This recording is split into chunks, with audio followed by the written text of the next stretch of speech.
কঠিন এবং এটার এই মোমেন্টামকে ধরে রাখা হচ্ছে আমাদের সবচেয়ে বড় চ্যালেঞ্জ।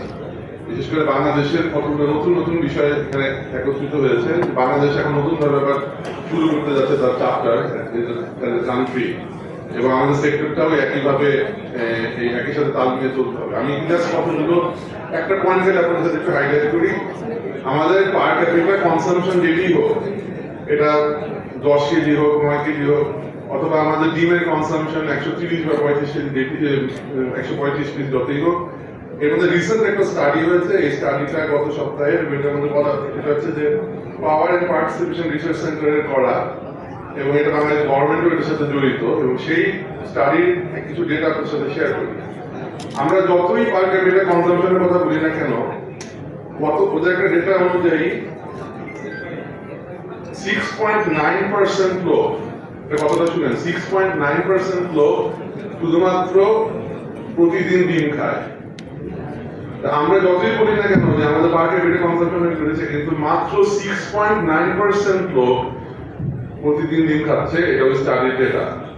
এই হাউস হোল্ড রিপোর্ট সার্ভে করেছে 8,000 রিপোর্ট হাউস হোল্ডের, এবং সেটা এসছে। এবং অনলি 0.6% লোক যেটা প্রতিদিন মুরগি খায়, নট ইভেন 1%।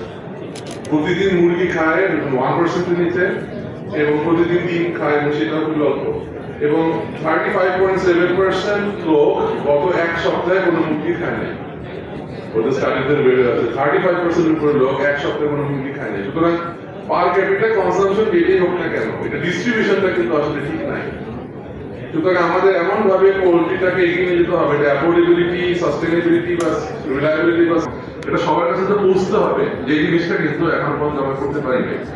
যেটা আমাদের সামনে যে সরকার যেই পাওয়ারে আসুক তারা, এবং আমাদেরও দায়িত্ব হচ্ছে আমাদের কনটেক্সটে, তাদের দায়িত্ব তাদের কনটেক্সটে, এই সমস্যাটা যদি দূর করা না যায় তাহলে তো আসলে এই পোল্ট্রি সেক্টর যতই ডেভেলপমেন্ট হোক এটা সুফল।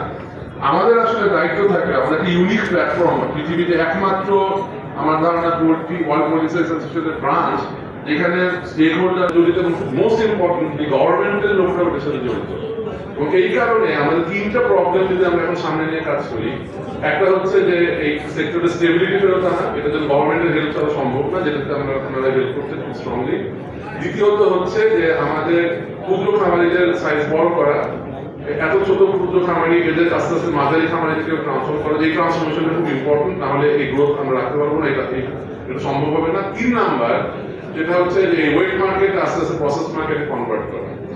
এই দুই ধরনের কনভার্সন, যে ক্ষুদ্র খামারিদের একটু বড় করা এবং ওয়েট মার্কেটকে প্রসেস মার্কেটে দিকে আস্তে আস্তে নিয়ে যাওয়া, এবং মার্কেটের স্টেবিলিটি আনা, এটা সমস্ত স্টেক হোল্ডারের ইনভলভমেন্ট ছাড়া সম্ভব না, ইনক্লুডিং দ্য গভর্নমেন্ট এজেন্সিজ। এবং এইটাই ওয়াকসা বাংলাদেশ মাঝে একটা স্ট্রেংথ, যে আসলে আমরা সবাই এটার মেম্বার, এবং আমরা যদি চাই এটা একটা কালেকটিভ ফোর্স হিসাবে এটাকে এই প্ল্যাটফর্মটা ইউজ করলে এটা সম্ভব হবে। আমরা আশা করবো আগামীতে যারাই এই শাসনভার ক্ষমতা গ্রহণ করবে তাদের সাথে, এবং এই ওয়াকসা বাংলাদেশে যারা জড়িত তারা প্রত্যেকে একসাথে এই সমস্যাটাকে সামনে নিয়ে আমরা কাজ করবো। এবং 2 বছর পর আমাদের যখন দায়িত্ব শেষ হবে, ঠিক সেই সময়টাতে যেই ডেটাটা এখন শেয়ার করলাম, এই ডেটাটা একটা ইমপ্রুভমেন্ট হবে। এটা যদি করতে পারি তাইলে আমরা সাকসেসফুল, এবং এই আশা নিয়ে আপনাদের সবাইকে আমাদের আহ্বান জানাচ্ছি আমাদের সাথে একসাথে কাজ করার জন্য, যাতে আমরা এই চ্যালেঞ্জটা সামনে নিয়ে কাজ করতে পারি। যারা এসেছেন অনেক অনেক ধন্যবাদ। আমরা ইনশাল্লাহ আবার মাঝে মাঝে আমরা বলবো, এবং আমরা একসাথে কাজ করবো এই অঙ্গীকার নিয়ে। একটা কথাই বলে শেষ করি, সেটা হলো আজকে কোরআন মজিদের একটা আয়াত দিয়ে শুরু হয়েছিল, সেটা একটা অংশ ছিল এরকম, সেটা হলো সম্মান, মান সম্মান, এটা আল্লাহ সুবহানাহু ওয়া তাআলা থেকে আসে। যাকে ইচ্ছা তাকে সম্মান দেন, যাকে ইচ্ছা সম্মানটা নিয়ে নিতে পারে। আমরা যারা এখানে সম্মানিত হয়েছে, আমরা যাতে আমাদের সম্মান ধরে রাখতে পারি, এই আশাবাদ ব্যক্ত করে আমরা আজকে অনুষ্ঠান শেষ করছি। আমরা এখন ইনশাআল্লাহ ডিনারে যাবো। ধন্যবাদ। আসসালামু আলাইকুম।